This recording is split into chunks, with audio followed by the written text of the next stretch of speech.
Hi Mintu, ఏం చేస్తున్నావు మింటూ? ఏం చేస్తాం? గోరుగా తీసుకుంటాం. రే ఎందుకురా అంత కోపం? అంత కోపం ఉండకూడదు. దేవుని వాక్యం ఏం చెప్తుందంటే తన కోపమే తన శత్రువుని బైబిల్ తెలియజేస్తా ఉంది. ఈరోజు నువ్వు అలా కోపం ఉంటే ఇంట్లో అందరికీ ద్వేషం అవుతావు, అందరికీ కోపమే. ఈడంటే మంచోడు, బ్యాడ్ బాయ్ అని అంటారు. రెండోది, నీ స్నేహితులు ఎవరు నీతో ఉండరు. కానీ దేవుని వాక్యం చెప్తుంది తన కోపమే తనకు శత్రువు అని. ఈరోజు ఒక మాట చెప్తాను చూడు. గోరు పెరిగిందని మరి గోరుని కట్ చేస్తున్నావా, వేలుని కట్ చేస్తున్నావా? గోరుని కట్ చేస్తున్నావు కదా. అలాగే నీలో అహాన్ని కట్ చేయాలి. నీలో అహంకారాన్ని కట్ చేసినప్పుడు నీతో బంధువులు, మిత్రులు, స్నేహితులు అందరూ కూడా నీతో ఉంటారు.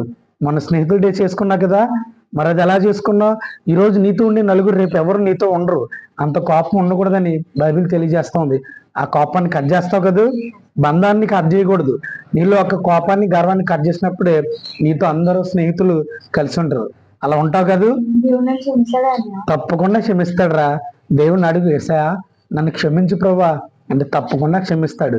ఆయన నిజమైన స్నేహితుడు విడువక ప్రేమిస్తాడు అని బైబిల్ చెప్తుంది.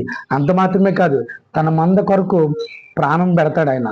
నీ కోసం ఎవరు ప్రాణం పెట్టరు, ఒక కేసై తప్ప. ఏసైని తెలుసుకుంటా కదూ, ఇక నుంచి చర్చికి వెళ్తా కదూ. Very good boy. Thank you. May God bless you.